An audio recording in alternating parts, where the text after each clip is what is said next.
Shalom and welcome to another edition of Great Millstone Mailbag Extra. Giving all praises to Yahweh, Bahashem Yahweh Shai, for giving us this knowledge, this understanding. Now in this edition, I want to talk about these two verses here, in particular the book of Revelation, the 12th chapter, the 15th and the 16th verse, because as of late what I've been doing is revisiting old breakdowns that were not biblically sound. I gave you an example in mailbag number 87 with the word pale, and it's a proper reference to that scripture where it says Jacob's face shall not wax pale. Now in this edition I'm going to give you the proper understanding of what is meant by the earth helping the woman and the serpent casting a flood after the woman.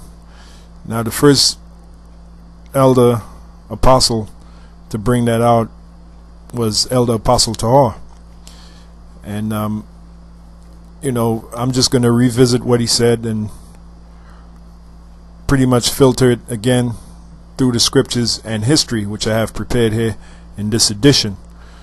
So I hope that is edifying to you brothers, and you can get the proper vision of what these two verses are talking about, because after all, vision is very important in this thing of ours. You have to get the right kind of vision to interpret it and to explain it correctly.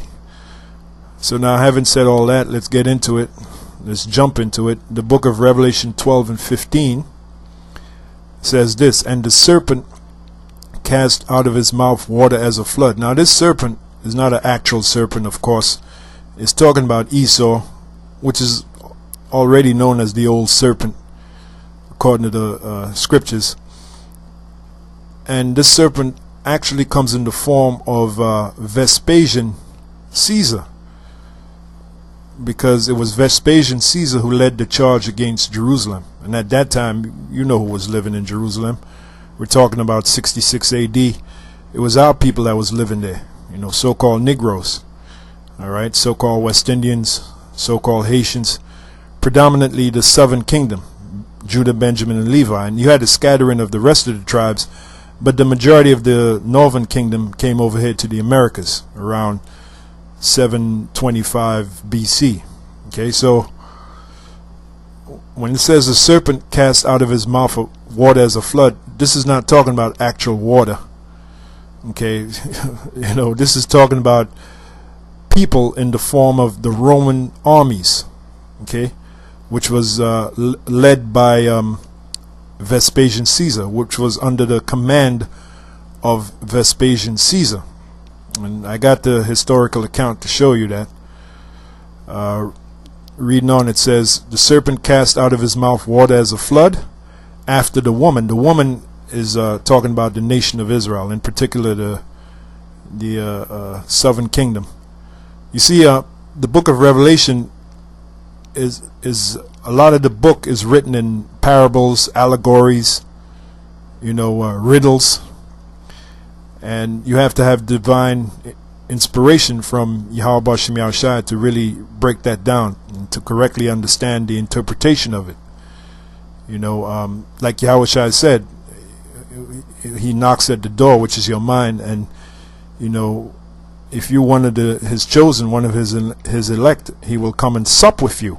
What does that mean? That means he'll open up your mind to give you the understanding of what you read in the scriptures, particularly dealing with prophecy, which is what we're reading about, okay, which really happened. It happened already, but it was back then when it was written, it was all part of prophecy. Again, so the serpent cast out of his mouth water as a flood. That's the Roman armies under the command of Vespasian Caesar, and then later Titus Caesar, and then later Domitian Caesar. And I have to introduce a fourth person who plays an integral part in this. His name is Tiberius Julius Alexander, and it was Elder Apostle Ramlab who brought that character out. He was the main guy, which he was an Israelite. He was not an Edomite, unlike Vespasian, Titus, and Domitian. He was an Israelite, an Uncle Tom, if you will, who helped Titus, because he worked under Titus, who helped him destroy the Jewish state. And for all his trouble, he never really got the credit. Sounds familiar? You know, for all that ass kissing he did to the Romans in history, or in the history of the so-called white man, his history, he never got the credit. Okay, Tiberius Julius Alexander.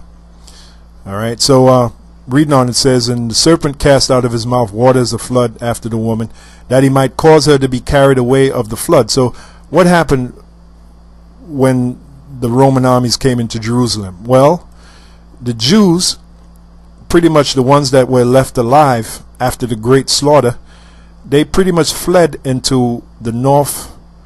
Pretty much they fled in different directions. Some went east, some went north or northwest, if you will, even as far as Italy, and then Gaul, which you see here, which would later become known as France, Spain, as you see here, and then even as far as Britain.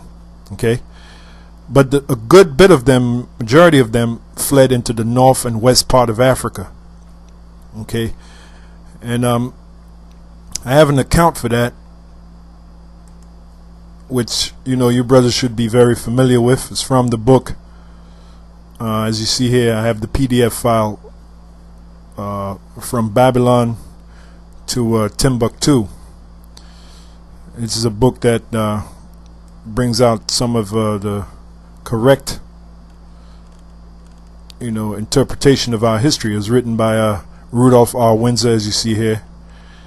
And rather than going into a long dissertation about the book, I'm just going to go right to the point in the interest of time. In page 84, page 84, here's the account.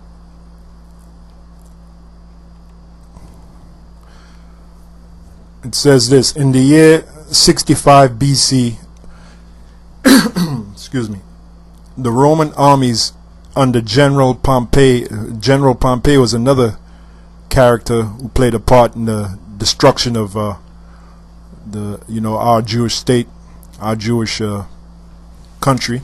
Well, not Jewish, but our country, as it will, because the ones who are Jewish are the Edomites, trying to claim that they are Jews. We're not Jewish. We are the real Jews. We're the real Israelites. Which the word Jew comes from Judah, which was just a tribe in the nation of Israel, the head tribe, if you will. Okay, and you got a lot of so-called Jews that don't even know that. You ask them where does the word Jew come from, and they haven't even got a clue. Okay, so much for them being the real Jews, or the people of that ilk. In the year 65 BC, the Roman armies under General Pompey captured Jerusalem. In 70 AD, General Vespasian and his son Titus put an end to the Jewish state with great slaughter. During the period of the military governors of Palestine, many outrageous and atrocities were committed against the residue of the people. During the period from Pompey to Julius, it has been estimated that over 1 million Jews fled into Africa, fleeing from Roman persecution and slavery. The slave markets were full of black Jewish slaves, which, like I said, we're not Jewish, we're the real Jews. But there's the point. Okay, again, let's go back to the map. You had the decimation of Jerusalem, if you will. And what happened was the Jews fled out of Jerusalem and fled into the north and west part of Africa. Okay, bringing us back to Revelation 12 and 15, that he might cause her to be carried away of the flood. And they were carried. Some were taken into slavery, and some fled into the north, different parts of Europe, but mainly in the north and west part of Africa. Okay, so that's what is meant by that. Now this used to be broken down, the serpent cast out of his mouth water as a flood. It used to be broken down as lies coming from the so-called white man. And then as we read on, the earth helped the woman used to be broken down. You know, Elder High Priest Ariel was the first I heard to break it down that way. The next part, the earth helped the woman, is talking about the archaeology that swallowed up the lies that the so-called white man pretty much introduced to the world around the so-called Renaissance period. Okay, but that's not the correct interpretation of these two verses, as I'm showing you. Okay, the serpent cast out of his mouth water as a flood is talking about the Roman armies beginning under Vespasian Caesar, and carried her that he might cause her to be carried away of the flood. Again, like I said, they had to flee out of Jerusalem and fled into different parts of Europe, and the main part being in north part of Africa and the west part of Africa. Now let's get into some scriptures that support this. The book of Daniel 9:26, and after 62 weeks shall Messiah be cut off. Now this Messiah, you know, is talking about Yahushua, which Yahushua was crucified and then resurrected around 33 AD, and then less than 40 years later you had the total decimation of Jerusalem, which Yahushua himself prophesied. And we'll look at that. We'll look at that in the scriptures, okay, in the gospel.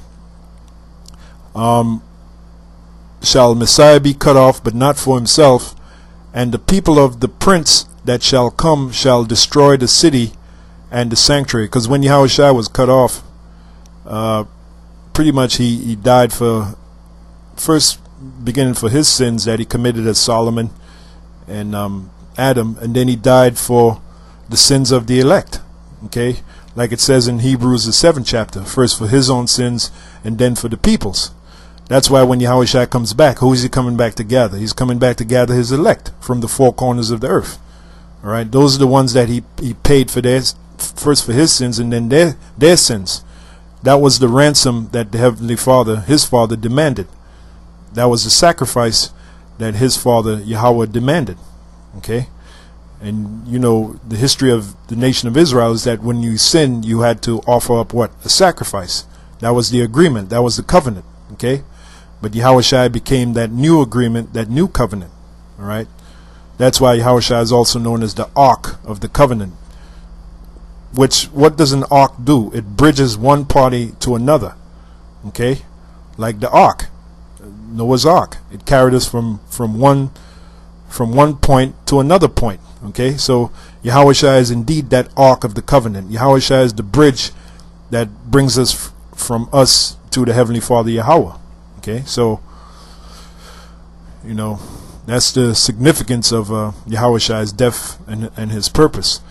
Now reading on, it says, and the people of the prince that shall come shall destroy the city and the sanctuary. Again, that is Vespasian Caesar, starting with him. Like we read, go back to the account.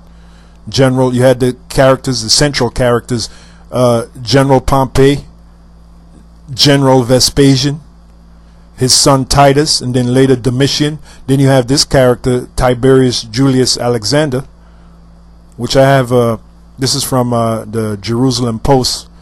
Again, I'll put all the links to this information in the description box. And this guy goes into Tiberius Julius Alexander, the Jew who destroyed Jerusalem. Which, you know, he's not going to bring out that he was a so-called black man. There's pictures of Tiberius Julius Alexander looking like a so-called white man because he was the victim of what? Renaissance art. Okay? But the truth is that he was a so-called black man. He was a real Jew that helped the Romans destroy Jerusalem. He was an Uncle Tom, if you will. Okay? Titus, chief of staff under who? Titus, chief of staff under his father Vespasian, in his campaign to conquer and raise Jerusalem, raise as in burn Jerusalem. And that reminds me of the scripture, raise it even to the foundation thereof. That's another prophecy that's found in the book of Psalms. Then as you read on, it says, O daughter of Edom, O daughter of Babylon, I believe, which is the Edomites, happy shall he be when thou art destroyed. Happy shall he be that taketh thy little ones and dasheth them against the stones. Roughly paraphrasing. So that's even more proof that the Edomites, were the ones that burnt Jerusalem down to the ground. Conquer and raise Jerusalem in 70 CE, which I believe means Christian era. Was born a Jew. His name, let's read this again. Titus, chief of staff in his campaign to conquer and raise Jerusalem in 70 CE, was born a Jew. His name was Tiberius Julius Alexander. See, he was born a Jew, meaning he was an Israelite. He was not an Edomite. Okay, unlike Titus and Vespasian and later Domitian. His name was Tiberius Julius Alexander, and he was the scion of one of the most important Jewish families in the ancient world. Scion, when you look that word up, means a family member. His uncle was Philo, a communal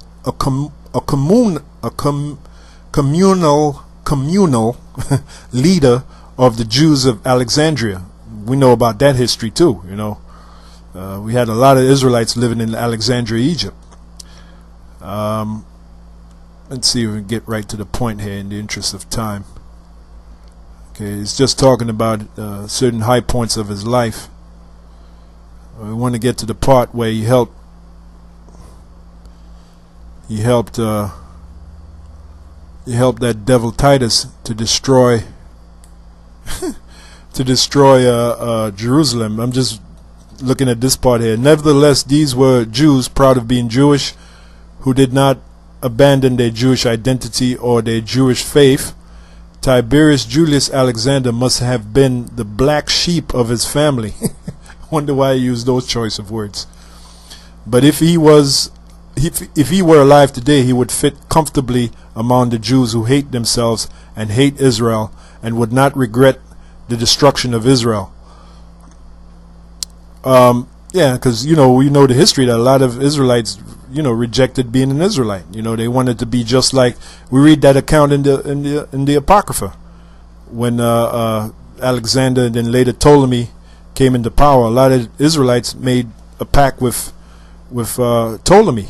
Okay, and by the way, it was Ptolemy that ruled in Egypt, in the city of Alexandria, which was named after his predecessor, Alexander the Great. Okay, so there's a lot of history, man. A lot of history. It ain't just about putting on the garment and calling the so-called white man the devil. This is history you got to get into. But anyway, I'll put the link. In the interest of time, I got to keep moving on. But this gives you an example of who was really behind the slaughter of Jerusalem. Yeah, it was one of our own, believe it or not. Ain't that always the case? But let's go back to Revelation 12 again. Well, we read Daniel 9 and 26 in relation to Revelation 12. Again, let's read it again. And after 62 weeks shall the Messiah be cut off, but not for himself, and the people of the prince that shall come shall destroy the city and the sanctuary, and the end thereof shall be with a flood. Again, that flood, which we see the same word in Revelation 12 and 15, that was a flood of armies, in particular Roman armies, hell-bent on destroying Jerusalem. And the end thereof shall be with a flood, and unto the end of the war desolations are determined, because Jerusalem was completely destroyed, man. Alright, burned down to the ground. Okay, now here's another example. The book of Psalms 124, beginning at the first verse, a song of the degrees of David, because that's what the Psalms are. They're really songs. If it had not been the Lord who was on our side, now may Israel say, if it had not been the Lord who was on our side when men rose up against us. A good example is this Vespasian Caesar, Titus Caesar, Domitian Caesar. They were the Edomite men at that period of time that rose up against us. Then they had swallowed us up quick when their wrath was kindled against us, and they destroyed a lot of Israelites, a lot of Jews. We just read that account, from the source Babylon to Timbuktu. then they had swallowed us up quick when their wrath was kindled against us. Then the waters had overwhelmed us. Again, the waters are those armies. Okay, the stream had gone over our soul. Then the proud waters had gone over our soul. And the proud waters is talking about Esau, which indeed the Romans were very proud, man. Hell, Esau is still proud to this day. They're saturated with pride, you know, the Edomites. Then the proud waters had gone over our soul. Blessed be the Lord, who have not given us as a prey to their teeth. Our soul is escaped as a bird out of the snare of the fowlers. The snare is broken and we are escaped. And an example of that was those million Jews who fled into Africa. At that period of time, an example of what we just read in Psalms would be those million Jews that fled into Africa, fleeing from Roman persecution. Their soul had escaped. Fleeing, not only did they fled Roman persecution, but they also fled slavery. And they dwelt in, for many years, about 15 to 1600 years in this part of the world here, until slavery happened again with the slave trade, where the Arabs and the Africans got together and rounded us up from those areas and sold us to the so-called white man, and the so-called white man brought us over here to the Americas. But that didn't happen not until after, 15 to 1600 years after the destruction of Jerusalem. Okay?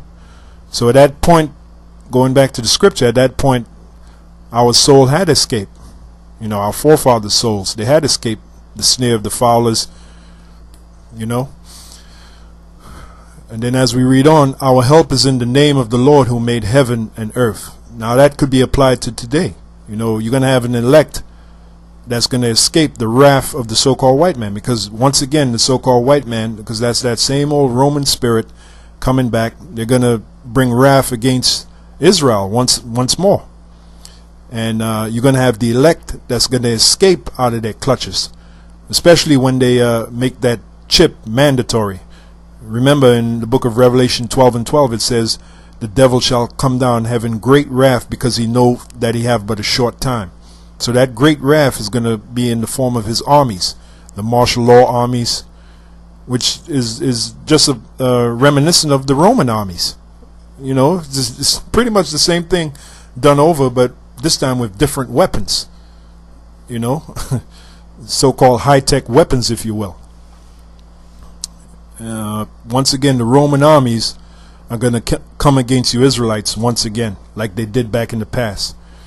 Even that guy before he died, Bob Marley's cousin, Jacob Miller, wrote a song, Roman Soldiers of Babylon.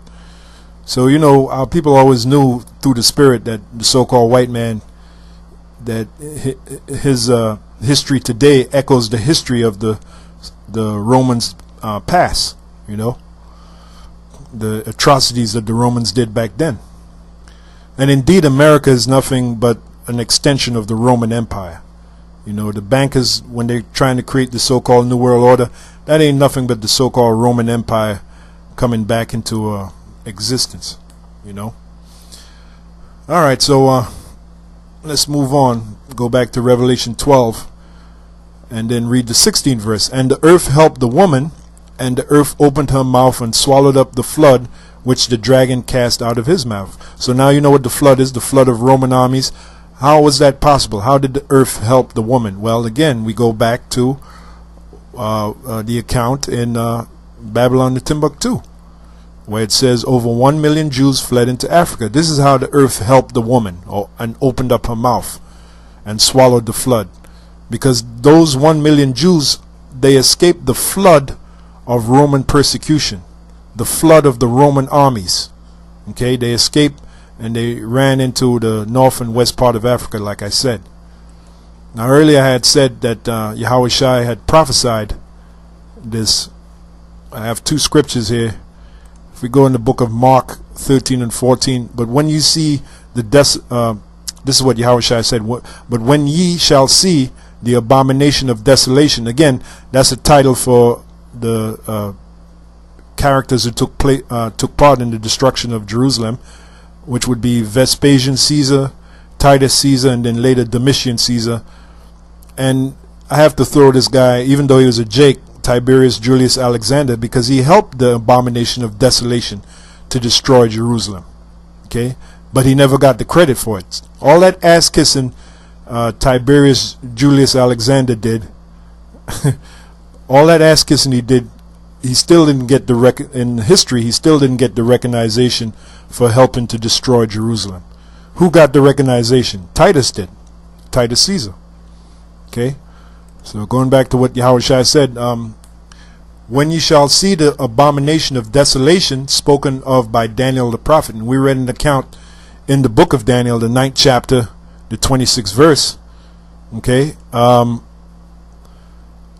standing where it ought not, which is that's what they did when they came. The Roman armies, when they came into Jerusalem, they burnt down the temple. Now, you will remember the history. The Apostle Paul was charged with bringing in foreigners into the temple. Hell, they wanted to kill the Apostle Paul behind that offense. So here, the actual so-called white man is standing in the temple helping to burn it down. And led by a Jake, of all things, led by a Jake, which I believe when I was reading this account, it said that Tiberius Julius Alexander didn't want to burn down the temple. Maybe he caught a case of conscience. I don't know. Okay, let me see if I find it. Yeah, right here. Josephus, which Josephus was basically an Uncle Tom historian, who also aided the Romans in trying to quell the revolt in Jerusalem, wanted to make Titus and Tiberius look good. Josephus placed the blame for the Roman destruction of Jerusalem on the rebelling Jews and presents his hesitant Titus, who wants to save the temple, as a work of art. Number one, I believe that Tiberius Julius Alexander was so severed from his Jewish origins. And keep in mind, when they say Jewish, they're talking about Israelite. Okay? Severed from his Jewish origins, that he had no pangs of conscience in destroying Jerusalem. He was Roman to the core. Indeed, now that's plausible. You had a lot of Israelites that they, basically they took on the customs of the other nations, in particular the Romans. Okay, like I gave you the account of in the Apocrypha, how you had the Israelites that made a pact with the wicked Israelites that made a pact with the Ptolemy, Alexander the Creep. As a matter of fact, Alexander the Creep had an Israelite in his army working in tandem with him. Right now I forgot the guy's name, but he was an Uncle Tom. Okay, and he helped Alexander the Creep help defeat Jerusalem. Like I said, always from the inside, man. All right, always from the inside. But anyway, let's go back to what Yahushua said. Let him that readeth understand, then let them that be in Judea flee to the mountains. Let's go back to the map. Let them that be in Judea, as you see here, let's blow it real big so you can see it. It is Judea. Let them that be in Judea flee to the mountains. What mountains is it talking about? Right here, north and west part of Africa. Now another occasion I should mention, another example, is Masada, which was a mountain retreat. Okay, you had some Jews that fled to Masada, the mountain retreat, and held out against the Romans for what, 4 or 5 years, something like that, until they were all slaughtered. Okay, they pretty much they died by they made a suicide pact, and they died from starvation. Okay, up in Masada mountain retreat. And there's a movie called Masada. That would be a good movie for you brothers to watch and see the atrocity that happened there. All of this the so-called white man got to pay for. This is all part of his tab of iniquity, all right? and they're going to pay for it through their progeny, their children. They're going to pay through it through their children, because they are the ones that did this coming back through their progeny. Okay, That's why it is written in Isaiah 14, prepare slaughter for his children, for the iniquity of their forefathers. Isaiah the 14th chapter, the 21st verse. Okay? So that was one example.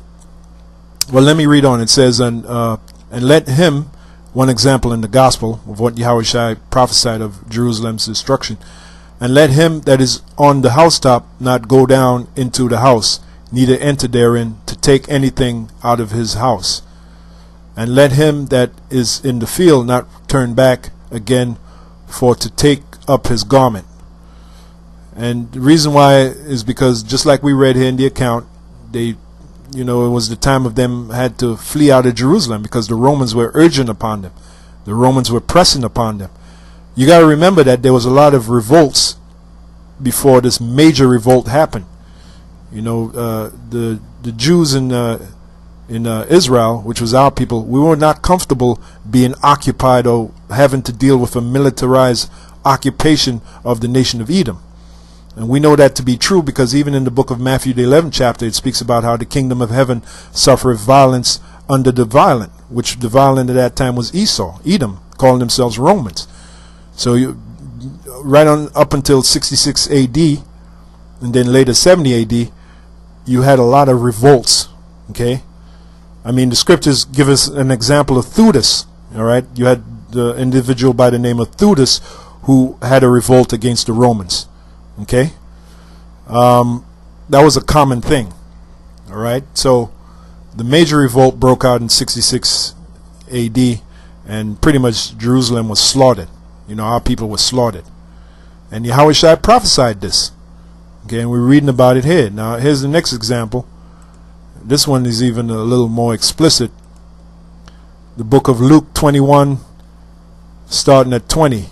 And when ye shall see Jerusalem compassed with armies, then know that the desolation thereof is nigh. The total destruction of Jerusalem, the desolation, which it has never recovered since that time. All right. I mean, yeah, the city of Jerusalem is built today, so-called modern city, but that city being as our city, our land, our city, since 70 AD, we haven't gotten it back totally as our land. Okay, and that's part of the kingdom of heaven. When the kingdom of heaven is established, we're going to get Jerusalem back as our land. It's going to be beautiful again, or made beautiful.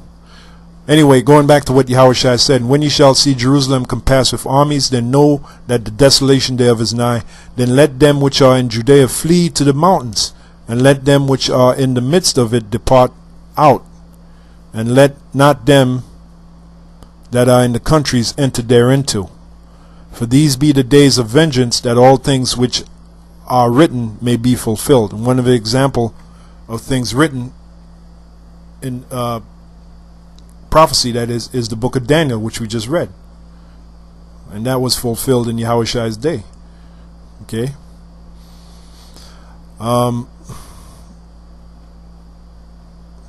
Let me jump down to 24 verse. And they shall fall by the edge of the sword, and shall be led away captive into all nations, and Jerusalem shall be trodden down of the Gentiles until the times of the Gentiles be fulfilled. And that's exactly what happened. Jerusalem was trodden down, and it still is today. Our enemies still have Jerusalem in their possession. And that's a fulfillment of Ezekiel the 36th chapter, where it says, even our enemies have said, aha, even the high places are now in our possession. We read about the document of the Balfour Declaration, where Lord Arthur Balfour boasted upon, to the Rothschilds of them now having the land of Jerusalem. Roughly paraphrasing, just Google the Balfour Declaration. Okay, that was really an insult to us, us real Israelites. The fact that now the Edomites have our land in their possession. That Balfour Declaration is just another example. Notice that letter was written to Lord Rothschild, okay, which is the head family of the nation of Esau, the Edomites. All right, so all the pieces are now falling together. Everything is coming together, so you can see the the full picture. But again, I'm going to end it there, going back to Revelation 12, 15, and 16. Now you know what that's really talking about. Okay?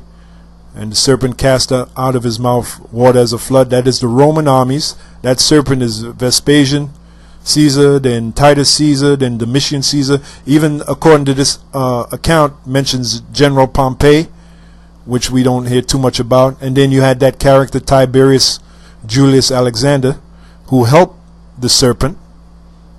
No surprise there. You always had some low-life Israelite, some Uncle Tom nigger, if you will, helping the so-called white man to do his dirty work. Going back to Revelation, 16th verse, and the earth helped the woman, and the earth opened up her mouth and swallowed up the flood which the dragon cast out of his mouth. Now you know what that means. The earth helping the woman is when the Jews fled out of Jerusalem, escaped the slavery and Roman oppression, and made it to Africa. Let's go back to the map. Made it to the north and west part of Africa. And not just Africa. You had some Jews that fled east. Okay, going as far as the so-called Far East, you know, China and Japan, and all the history that entails there. You know, a lot of the samurais, which that came around the feudal era of Japan, around the 1500s, the feudal era of the samurais. A lot of them were Jakes. They were the remnants of the Israelites that escaped out of Jerusalem. Okay, and that's another history, or another video for another time. That history. Then you had a lot of Jakes that fled into Europe. You know, Italy, Sicily, Spain, Portugal, Gaul, which at that time was known as Gaul, as you see here, which is really France. Okay. Even as far as Britain, Ireland, Scotland, Wales. So there's a lot of history, man. All right, the Romans didn't get all the Israelites, particularly the Southern Kingdom, didn't get all the Jews in Jerusalem. They had a lot of Jews that fled and were able to make it to those areas that I mentioned. But a great many of them went into the north and west part of Africa. And that was the fulfillment of, an example of the fulfillment of Psalms 124. Our soul is escaped as a bird out of the snare of the fowlers. The snare is broken and we are escaped. Alright. Okay, so with that, I'm going to end it there. The video ran a little longer than I expected. I wanted to try to make it short, but when you're dealing with a subject like this, you can't make it short. You have to explain as much as you possibly can through the spirit and power of Yahweh Hashem Yahushua. You have to explain the finer details so the picture can even become clearer. But now you can see clearly what that's really talking about, as opposed to what was taught back at One West in the early days, which, you know, didn't really make sense. It wasn't really the correct explanation.